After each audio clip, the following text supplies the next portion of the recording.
A long-forgotten memory resurfaces from the depths of my mind. It's from a short period of time when I was skipping school. By then, I had already realized that it was in my best interest to keep my power hidden. Whenever I had tried to speak of it, I had been made fun of and treated as a weirdo. Back then, no one seemed to care about my plight.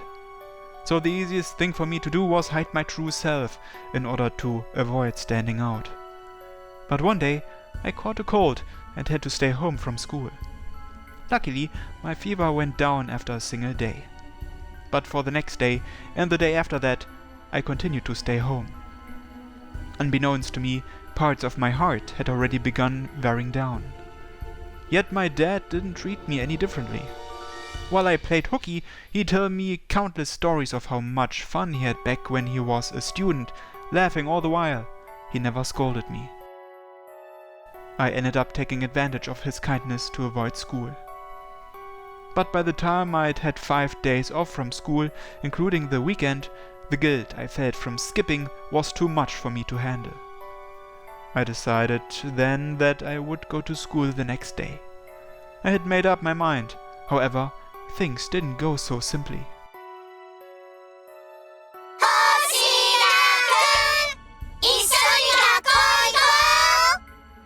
Huh? It was after school on my last day skipping. And for some reason, a bunch of classmates had gathered in my home. They were like a well-maintained bed of tulips, all with brilliant smiles spread across their faces. And in the middle of them stood our teacher, grinning like a gardener proud of her hard work. 星名くん、今日はみんなあなたのことが心配で集まってくれたのよ。Huh? そうだよ星名、明日からお前も誘ってやるからよ。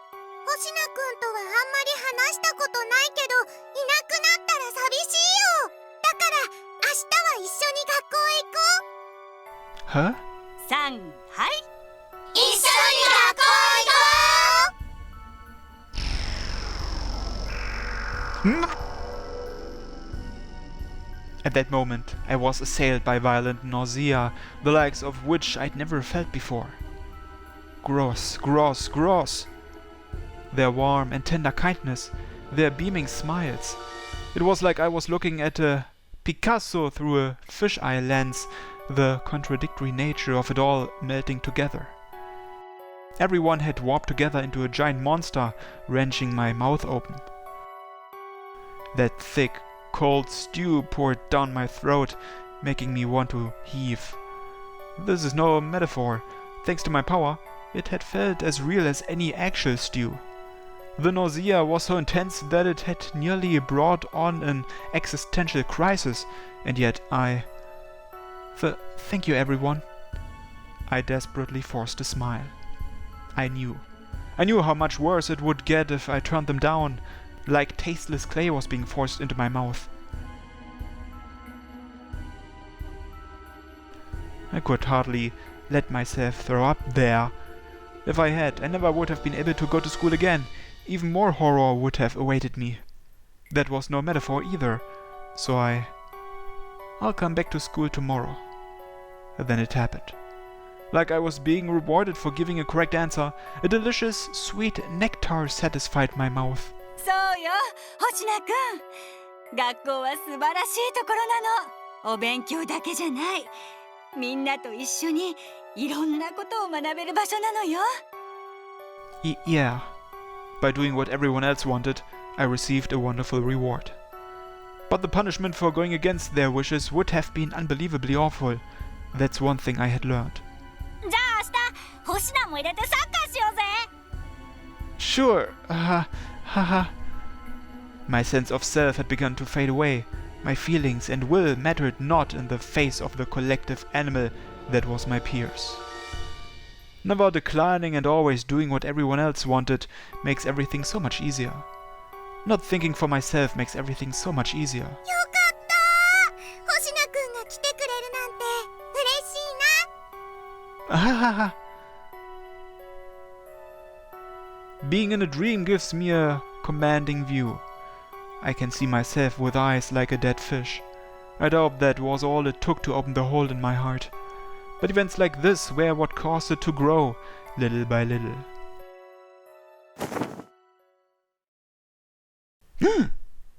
I wake up with a start. I clutch my chest, trying to hold back the nausea. Fortunately, I don't actually throw up, but the discomfort from my dream lingers for a while. I thought I'd forgotten about that.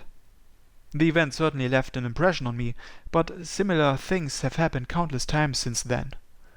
So it shouldn't be a particularly special memory. Eventually, I notice through the gap in the curtains a lone raven perched outside my window. The edges of its beak seem to curl upwards as it stretches its wings and takes off into the sky. Was it smiling? Could that have been... well, whatever. I don't even want to think about that. So, just as I would any other morning, I get dressed and make myself some toast. I also use some badly aging lettuce to make a salad without any crunch. おいおいおいおい、なんだか今日の朝飯は手抜きじゃないか? Something wrong? 盛り付けも適当だし、父さんへの愛情を感じないぞ。Right. 父さん、ロールキャベツなんか大好き。Okay. 修二? Cabbage rolls, right? I heard you. My dad stops what he's doing and stares into my eyes. He walks over to me in silence and then whips out a pair of wacky Groucho glasses and puts them on me. で、怖い。You're the one who put them on me. I can't muster the energy to get mad at him anymore. いや、何かあったのか? やけにリアクションが薄いし。死んだ魚みたいな目をしたまま、お茶目にヒゲメガネなんかかけてるから余計怖いぞ。Dead fish eyes? お前が一番ひどかった時の感じに似てる。Well, I'm certainly not at my best. もし体調が悪いんなら、一日ぐらい休んでもいいんだぞ。Nah, I don't think I'm sick. I don't have a fever at least. そうか。Dad returns to his seat without pursuing the topic any further. 実は会社でクリスマスパーティーをすることになってな。絶賛宴会芸の特訓中なんだ。そのヒゲメガネもそのために買ったものなんだぞ。Oh, sounds nice. 楽しみだな、クリスマス。ところで修二は今年サンタさんにって待て待て。それつけたまま行くつもりか? My dad reacts to me standing up from the table and shouldering my bag without taking the glasses off. I can't be bothered figuring out what to do with them, so I just slide them into my pocket. Okay, see you later. おい、修二! それないと父さん、宴会芸の練習が!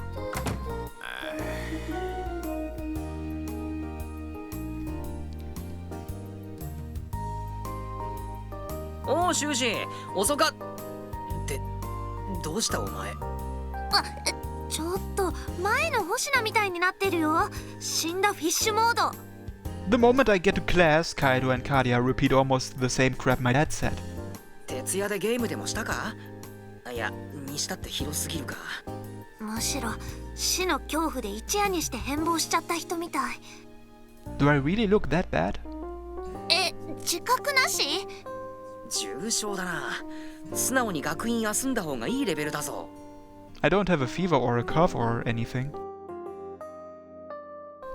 I put down my bag and take my seat. Now it's Shiba-san's turn to come over to me. 星名くん。 For a brief moment, I feel a tiny bit warmer. But the first thing Shiba-san does is place her hand on my forehead. Huh? Shiba-san? よかった。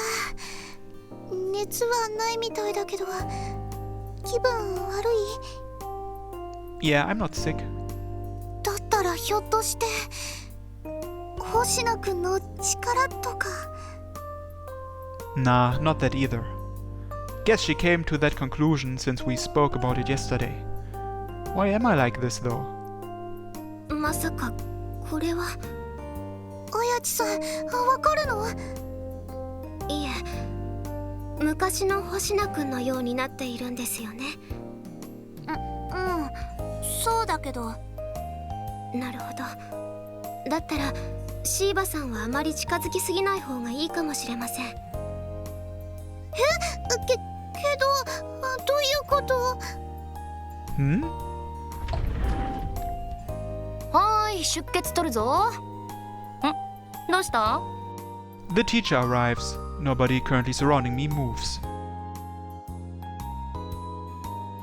先生、星名くんの具合が悪そうなので保健室へ連れて行ってもいいでしょうか？ Huh? But I'm not sick. ああ、いや、そんな死人みたいな顔で言われても説得力ゼロだ。あやち、頼めるか？ Seriously? I look so bad that my teacher won't believe me. はい、シーバさんも手伝ってもらえますか？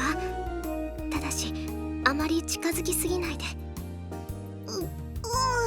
わかったよ。The two of them escort me out of the room on either side of me. I no longer have the power to refuse. 付き添いは一人で十分だったんだがな。まあいい。今度こそ出血取るぞ。星野くん大丈夫？ちゃんと歩ける？ Yeah, I'm fine. Wait, aren't we going to the infirmary? あ、本当だ。ひょっとして部室へ向かってる？ええ、肉体的な変調ならむしろ問題ないんですけど、先に私たちで調べた方が良さそうだったので。だからシーバさん、今はあまり近づきすぎない方が。でもこんな星野くん初めて見たから。Shiba-san, I can walk on my own, really. Ayachi-san, do you think this was caused by magic somehow? それを確かめるんです。さあ、着きました。We arrive at the club room. The girls have me sit down by myself in the corner of the room. They're obviously not doing it out of spite, but I still have no idea what's going on. でも綾地さん、確かめるってどうやって？シーバさん、かけらを入れている小瓶は持ってきていますね。それが今朝赤城が持って行っちゃったみたいで、今手元にないんだよ。そうだったんですか？ならシーバさんに気をつけてもらう必要はなかったかもしれませんね。What do you mean by that? All those bottles do is react when you're about to collect fragments. ええ。では私の小瓶を見てください。何これ？ Sorry, I can't really see from over here. それが星名くんへ向けると瓶の中のかけらが輝きを失っちゃうみたいなんだよ。そのくせ瓶の中でざわついてて、私こんなの初めて見たよ。私も観察するのは初めてです。前は確かめるより先にあの現象を起こしてしまいましたから。 Last time? Accident? Do you mean? The fragments in a bottle shine stronger when it's possible to collect more fragments. The opposite reaction would mean. はい、どうやら星名くんの心の穴が広がってしまった可能性がありそうです。昨日あれから何かあったんじゃありませんか？ Anything is a bit broad. 嘘！昨日最後まで星名くんと一緒にいたのってまさか私のせい？落ち着いてください。確証はありません。でもNah, it can't be your fault, Shiba-san. I was happy that I had that conversation with you. 星名くん、本当に心当たりはないんですか？何もないのにたった一日でこんなになったりしないと思う。順番に思い出してみたら。Well, I just went home. Oh, I did see this old dream last night, though. 夢ですか？ It was nothing big, but it's possible that it's related to the hole in my heart. 念のため聞かせてもらえませんか？ Well, I'm not sure it actually is related, is the thing. 星野くん、昨日の約束覚えてる？ Huh? 嫌なことあったら、気持ち悪くなることあったら、ちゃんと話してくれる約束だよね。 Oh yeah, right, I did. I can't argue against Shiba-san, not with her peering right into my eyes. And so I explained the dream. In my current state, I don't even realize how deep a subject it is. I explain every little part of my dream, not glossing over anything.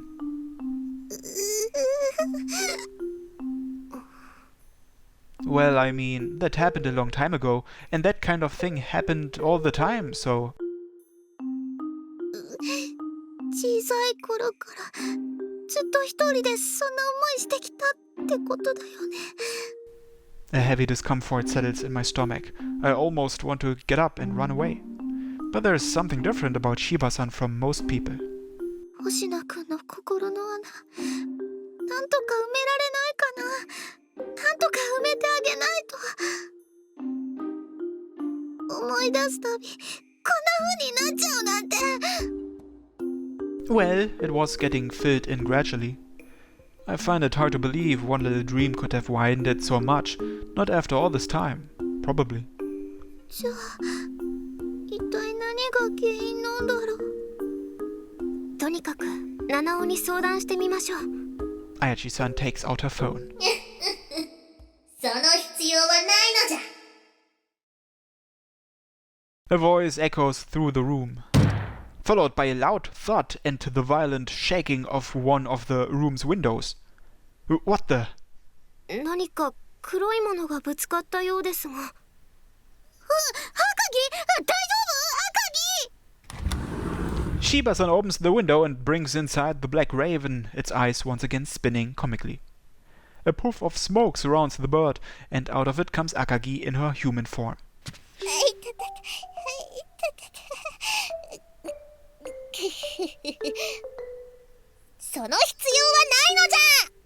She then repeats what she said earlier.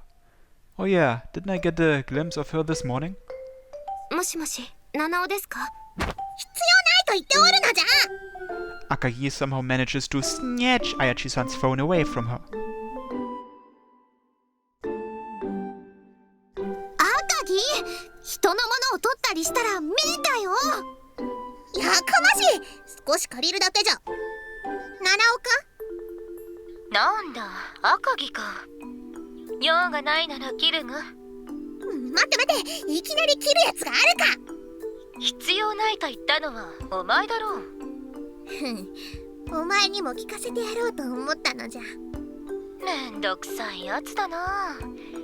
私にはどういう状況かもわからないのだがな。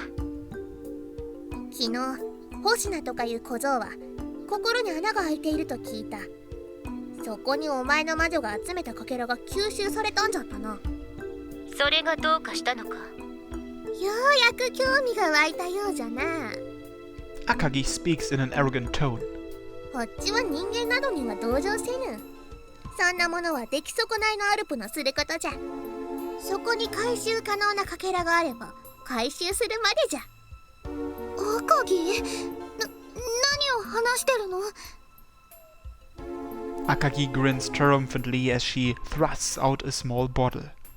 私の、俺、なんか随分量が増えてるような。人の心は脆い。特に穴の開いた心はな。あっちの鍵爪で眠っているところをちょいと削ってやればボロボロと崩れてこの通りじゃ。嘘でしょ。 Seriously, she's the one who did this to me. How dare she? Or so I would normally say, but honestly, I can't muster the anger to do so. ルールに縛られたお前には真似できまい。どうだ、悔しいか？お前の魔女が集め、小僧が吸収したかけらもあっちが回収してやったわ。おっと、まさか文句は言うまいな。このかけらは小僧の心の中にあったもの。ルールの上ではお前にも所有権はないはずじゃ。さあ紬よ、ここれでお前もあと少しで魔女の契約から解放され。お前はバカか？なんだと？ We can't actually hear what Soma-san is saying, but we can imagine it well enough from Akagi's reaction. バカじゃないと思うなら、その小瓶を星名君に近づけてみたらどうだ？何を言うかと思えば負け惜しみか？そんなことをして一体何の意味があるか知らんが。いいじゃろう。 Akagi thrusts the bottle at me. And when she does, the stopper pops out of the bottle and a dazzling display of feathers and white light bursts out. なんじゃ！せっかく集めたかけらが小僧の中へ吸収されていく。どういうことじゃ！このこと、綾地さんが近づかない方がいいって言ってたの。ええ、私の時と同じです。All of the fragments that were inside Shiba-san's bottle have now been absorbed into me. 確かに人間の心は脆い。だが同時に修復しようとする強さも持っているんだ。そもそも健常なものの心なら私たちの爪や牙など何の役にも立たないよ。なお、こうなると知っていたな。分かったのか？自分で言っていたじゃないか。誰にも星名くんの心に所有権などない。それはもともと星名くんのものだったというだけだ。だとしても紬の集めた分まで全部吸収されてしまったのだぞ。シーバさんには悪いことをしてしまったが、お前の勉強不足が悪い。第一、どうして我々アルプがかけらの回収にわざわざ魔女と協力すると思うんだ。一見非効率的なやり方だ。手分けした方が手っ取り早いからではないのか？間違いではない。だがいいか、我々には人間の心を完全に理解することができない。つまりアルプには力加減ができないんだ。そして必要以上に相手の心を壊してしまえば、今見た通り元の木阿弥へ帰ってしまうんだよ。以前縄張りのことで揉めた時、ルールには理由があるということも話してやったつもりだったがな。ひょっとしてお前の鳥頭では3歩歩くと忘れてしまうのか？あっちを鶏などと同じにするな。カラスは賢いのだ。せめて自分のやらかしたことを理解してから言ってくれ。そんなことだからお前はいつまでたっても人格を維持できるようにならないんだ。なんじゃと？どういう意味じゃ、七尾！あいつめ、一方的に切るとは非常識なやつだ。まったく、これだから礼儀のなってない女は。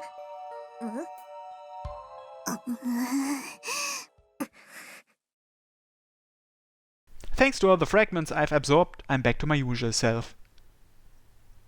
The three of us surround Akagi. どうしたのじゃ。みんな何をそんな怒った顔しておる。これ、紬まで何をそんなに怒っておる。あっちはただ。もう、赤木